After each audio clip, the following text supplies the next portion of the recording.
నిన్న ఒక చర్చ జరిగింది. అంటే ల్యాండ్ సీలింగ్ యాక్ట్ మీద అసలు ఎందుకు రేపు రాబోయేటువంటి BC party land ceiling act గురించి ఎందుకు మాట్లాడుతూ ఉంది అని అంటే, తెలంగాణ రాష్ట్రంలో ఉన్నటువంటి బీసీల చేతుల్లో ఎంత భూమి ఉంది, బీసీల చేతుల్లోకి దక్కాల్సిన భూమి ఎంత దక్కింది, అసలు ఈ భూమి ఎక్కడి నుంచి వచ్చింది, అగ్రవర్ణాల చేతుల్లోకి ఎట్లా పోయింది.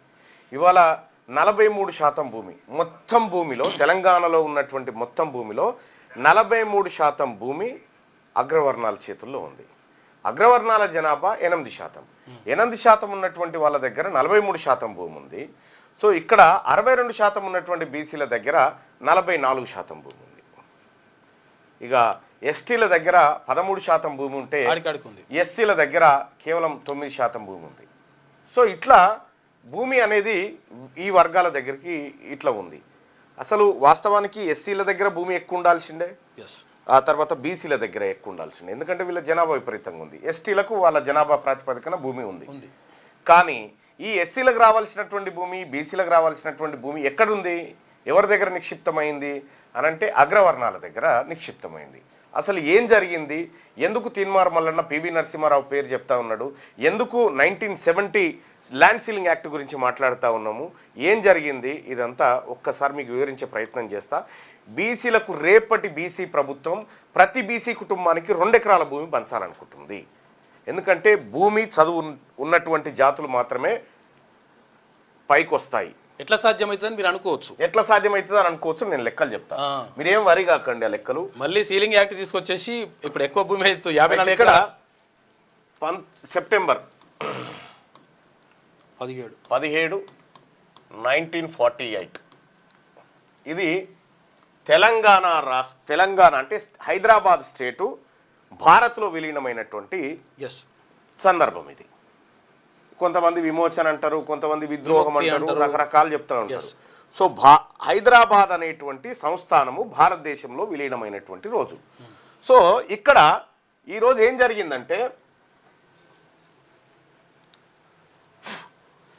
జరిగిందంటే నిజాం నవాబు ఆపరేషన్ పోలో సెప్టెంబర్ 13న మొదలు పెడితే 4 రోజులల్లా నిజాం లొంగిపోయినటువంటి పరిస్థితి.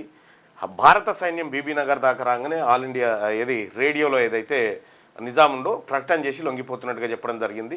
సర్దార్ వల్లభాయ్ పటేల్ వచ్చింది. దీనికి భారతదేశం కానీ సర్దార్ వల్లభాయ్ పటేల్ కానీ పెద్ద కష్టపడ్డది ఏం లేదు. 2 అయితే సర్దార్ వల్లభాయ్ పటేల్ గారు మొత్తం భారత్నంతా ఏకీకరణ చేసిరని కొంతమంది చెప్పుకుంటూ ఉంటారు. జూనాగఢ్ ఒకటి, హైదరాబాద్ ఒకటి, ఈ 2 సంస్థానాలే మొండికేసినాయి. మిగతా అన్ని వాటంతలు అవి చేరిపోయినాయి. అక్కడ జమ్మూ కాశ్మీర్ సరే, జమ్మూ కాశ్మీర్ కు రాజా హరి సింగ్ డిమాండ్ పెట్టిండు, అదే 370 నడిచింది. ఇక్కడ జూనాగఢ్ ఒకటి, ఈ హైదరాబాద్ సంస్థానం ఒకటి. వీటి మీదనే యుద్ధం చేయాల్సిన అనివార్యత ఏర్పడితే 3 రోజులకు ముగిసిపోయింది. అది అయిపోయింది. దానికోసం పెద్దగా ఎవరు రిస్క్ చేయలే, అది అయిపోయింది. ఇక్కడ అయితే 1947 సెప్టెంబర్ 17 నాటికి నిజాం చేతిలో 40% ల్యాండ్ నిజాం చేతిలో ఉండే. 40%. మిగతా 60% ల్యాండ్ జాగీర్దారులు,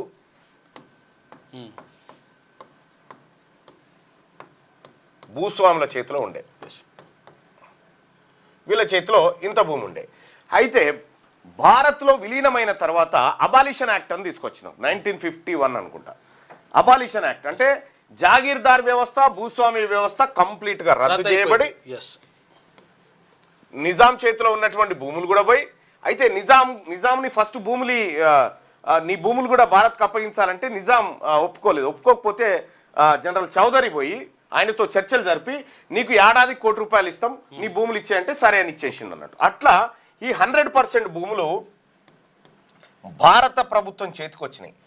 భారత ప్రభుత్వం చేతికంటే మీన్స్ ఏంటంటే జాగీర్దారులు, భూస్వాములు ఎవరైతే ఉన్నారో ఈ వ్యవస్థ రద్దయిపోయిన తర్వాత ఈ భూములను దున్నుకొని బతుకుతున్నట్టు ఏది జాగీర్దారుల కప్పం కట్టేటువంటి రైతులు ఉంటారుగా, సామాన్య రైతులు, వీళ్ళందరి చేతుల్లో ఈ భూమి ఉండే. ప్రభుత్వం ఏం చేసిందంటే మీ భూములు మీకే అని ఇచ్చేసింది. ఆ భూములు దాన్ని టెనెన్సీ యాక్ట్ కింద ఇచ్చేసింది. అంటే అనుభవదారు కింద. టెనెన్సీ అంటే దాన్ని రక్షిత కౌలుదారు వాళ్ళకి ఇచ్చేసింది. ఇచ్చేసిన తర్వాత ఈ భూములకు అన్నిటికీ ప్రజలు ఓనర్లు అయ్యారు. ప్రజలు ఓనర్లు అయిన తర్వాత ఈ జాగీర్దారులు ఇప్పుడు ఎప్పుడైతే నిజాం పోయిండో, నిజాం పోయిన తర్వాత ఈ జాగీర్దారులు భూస్వాములే ప్రభుత్వంలో భాగమయ్యారు. అప్పుడేమో నిజాంలో భాగమయ్యారు, బలంగా ఉన్నారు వీళ్ళు మళ్ళీ ప్రభుత్వంలో భాగమయ్యి ఇందులో దాదాపు 70% ల్యాండ్ గూండాలను పెట్టి బెదిరించి గుంజుకున్నారు. మళ్ళా ప్రజల దగ్గర నుంచి వాపసు గుంజుకున్నారు అన్నట్టు. గుంజుకున్న తర్వాత ఏమైంది, 1970లో పివి నరసింహారావు గారు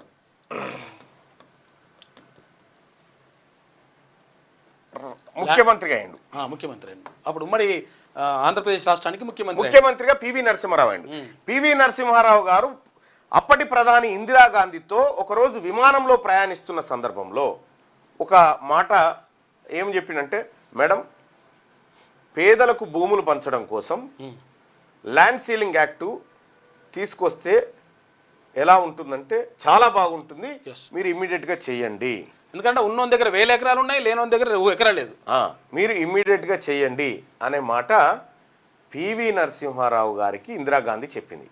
చెప్పగానే ఇందిరాగాంధీ గారి మాట ప్రకారం పివి నరసింహారావు గారు ఇక్కడికి వచ్చి అసెంబ్లీకి వచ్చి ఈ బిల్లు తయారు చేసిన ల్యాండ్ సీలింగ్ యాక్ట్. ఒక్కరికి భూ పరిమితి చట్టం 54 ఎకరాలకు మించి ఉండడానికి వీలే లేదని చెప్పింది.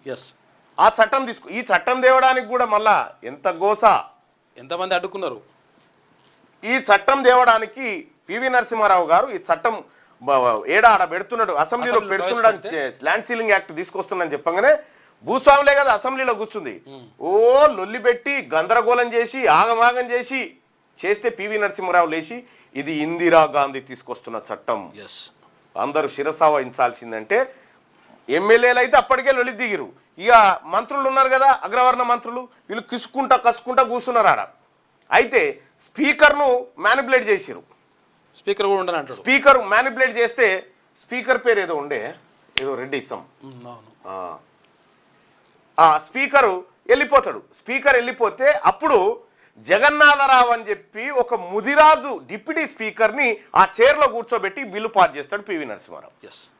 అయితే బిడ్డ, నువ్వు మాకు ఎగనిస్ట్గా, మా భూస్వాములు మా దొరలకు ఎగనిస్ట్గా నువ్వు ల్యాండ్ సీలింగ్ యాక్ట్ తెస్తావా అని ఏం చేసిరు, ఒక దొర దగ్గర 1000 ఎకరాలు ఉందనుకో, 1000 ఎకరాలు ఏం చేసిండు, అందుకే ఓ పాట, కుక్క పేరున నక్క పేరున లెక్కలు రాసి చేతులెత్తినరు, సకల సంపదలు గల్ల దేశమున దరిద్రమెట్లు నువ్వు కోటికి ఆ పాటలో ఉంటది. 1000 ఎకరాలు ఉందనుకో, ఏం చేసిండు, ఇంట్లో పని మనిషి పేరు మీద 54 ఎకరాలు, పని మనిషి పిల్లగాని పేరు మీద 54 ఎకరాలు, వీళ్ళకి తెలియదు, వీళ్ళ పేరు మీద ఇట్లా ఈ భూమిని వీళ్ళనే పంచుకొచ్చింది కానీ పేదలకు పంచలే. అట్లా పివి నరసింహారావు గారు తీసుకొచ్చినటువంటి ల్యాండ్ సీలింగ్ యాక్ట్ ని ఇట్లా దెబ్బ కొట్టిరు ఈ జాగీర్దారులు భూస్వాములు, ఇప్పుడున్నటువంటి రెడ్లే అగ్రవర్ణాలే దెబ్బ కొట్టిరు. దెబ్బ కొట్టడంతో భూ పంపిణీ కార్యక్రమం జరగలే. మనం ఎక్కడికి పోవాలి ల్యాండ్ సీలింగ్ యాక్ట్ అంటే 1970 రికార్డులలోకి పోతే అప్పుడు దొంగలు దొరుకుతారు. కొన్ని లక్షల ఎకరాల భూములు, మిగులు భూములు దొరుకుతాయి.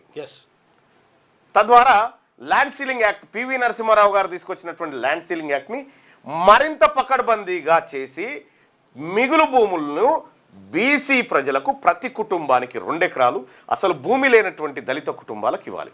మీకు ఒక విషయం చెప్పాలి, అందుకోసమే ల్యాండ్ సీలింగ్ అని చెప్తా ఉన్నా.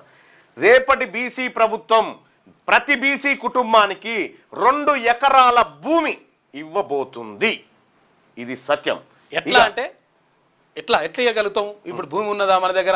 అది కూడా 100% ఉన్నది. ఎట్లా భూమి ఉంది. 54 ఎకరాలు ఏదైతే ల్యాండ్ సీలింగ్ యాక్ట్ ఉందో, 54 ఎకరాల పరిమితి ఉందో, దీన్ని 20 ఎకరాలకు తీసుకొస్తే అయిపోయి 34 ఎకరాలు మిగులుతుంది ఇంట్లో. అది కథ. అట్లా అయితే దాంట్లో అన్ని చెప్పొద్దా ఉపాయాలు చేయాలి కదా. రైట్. ఇక్కడ మరి భూమి సంగతి ఏంది? మొత్తం ఈ తెలంగాణ రాష్ట్రంలో 2014 నుంచి 2025 వరకు తెలంగాణ రాష్ట్రంలో వివిధ ప్రాజెక్టులు, కాళేశ్వరాలు, ఆ గుండాలు, ఈ గుండాలు, మన్ను మశాడాలు కట్టిరు కదా. 1,32,000 ఎకరాలు బీసీల భూములు ఇవి లాక్కుంది ప్రభుత్వం. 1,32,000 ఎకరాల బీసీల భూముల్ని తెలంగాణ రాష్ట్రం వచ్చిన తర్వాత బీసీలు కోల్పోయారు. బీసీల దగ్గర నుంచి లాక్కుంది ప్రభుత్వం 1,32,000 ఎకరాలు వివిధ ప్రాజెక్టుల పేరు మీద. ఏది ఇప్పుడు పాలమూరు రంగారెడ్డి అన్ని ఉన్నాయి కదా పెట్టేసి 1,32,000 ఎకరాల భూములు బీసీల దగ్గరికి వెళ్ళి గుంజుకుంది. బీసీలకు ఎంత మంచిరయా తెలంగాణ రాష్ట్రం వచ్చిన తర్వాత అంటే 0. ఏం లేదు, ఒక్క గుంట భూమి ఇయ్యలే బీసీలకు. బీసీ కుటుంబాలకు వ్యవసాయం కోసం ఒక గుంట భూమి కూడా ఇయ్యలే. మన తెలంగాణ రాష్ట్రం వస్తే మన భూములు మనకు దక్తాయి అనుకుంటే దక్కిందా? దక్కలే. ఉన్న భూములు పోయినాయి. తెలంగాణ రాష్ట్రం వచ్చింది బీసీల కోసం కాదు, తెలంగాణ రాష్ట్రం వచ్చింది అగ్రవర్ణాల కోసం వచ్చింది. బీసీలకు ఎప్పుడు వస్తుంది? బీసీలు అధికారంలోకి వచ్చినప్పుడు మాత్రమే బీసీలకు దక్కుతాయి. ఇగో ఇందుకోసం ల్యాండ్ పైన వట్టి అని నోటి మాటలు కాదు, చాలా పెద్ద వ్యవహారం చేసినాం ల్యాండ్ పైన, ఉత్తగా చేయలే. ఇక్కడ మీకు ఒక విషయం చెప్తా, దాని మీద భారీ అధ్యయనం జరిగిన తర్వాతనే అది.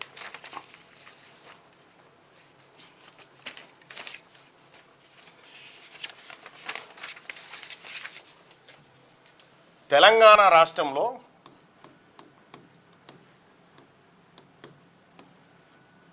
జనాభా ఇది రేవంత్ రెడ్డి గారి దొంగ లెక్కల సర్వే కాదు, ఒరిజినల్ జనాభా 7.8%. అంటే 8 వేసుకో, 8% అగ్రవర్ణాలు ఓసీలు జనాభా ఉంది. ఓసీలు ఓకే. తర్వాత 62% బీసీలు. ఓకే, ఈ 8% ఉన్నోళ్ళ దగ్గరనేమో 43% భూమి ఉంది. ఈ 62% ఉన్నోళ్ళ దగ్గరేమో 44% ఉంది. ఇక్కడ 8% ఉన్నోళ్ళకు 43%, 62% ఉన్నోళ్ళకు 44% ఉంది. ఇగో ఈ వ్యత్యాసం ఉల్టాగా ఎవరి వాటా. రాహుల్ గాంధీ గారి జితనే ఇస్సేదారి ఉత్తినే భాగేదారి అనేటువంటి మాట ఉంది కదా, దాని ప్రకారం ఏం జరగాలంటే వీళ్ళకు భూమి 35% భూమి ఎక్కువ కొట్టుకోయారు. 30% ఎక్కువ ఉంది కదా వీళ్ళ దగ్గర, వీళ్ళకి 8% దక్కాలి. ఆ తర్వాత బీసీలకు 62% దక్కాలి, ఎస్సీలకు 19% దక్కాలి, 19% దక్కాలి. ఇట్లా భూ పంపిణీ జరగాలి. ఇది రాహుల్ గాంధీ గారి ఇస్సేదారి భాగేదారి మాట. ఇంకో ఇది జరగాలన్నట్టు. ఇక మొన్న జరిగినటువంటి రైతు భరోసా ఉంది కదా, రైతు భరోసా ఓన్లీ ఓసీల చేతుల్లోనే 67 లక్షల ఎకరాల భూమి ఉంది. చూసుకో, ఇక ఓసీల చేతుల్లో తెలంగాణ రాష్ట్రంలో అగ్రవర్ణాల చేతుల్లో 67 లక్షల భూమి ఉంది. తెలంగాణ రాష్ట్రంలో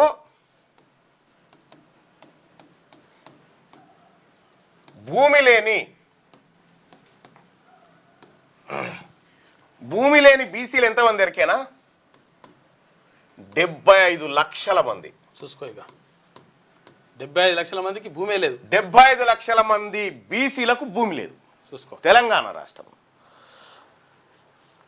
ఇక ఇది కాకుండా మొన్న మరి 44% భూమి అంటే 67 లక్షల ఎకరాల భూమికి మొన్న రైతు భరోసా తీసుకురు వాళ్ళు, 67 లక్షల ఎకరాలకి.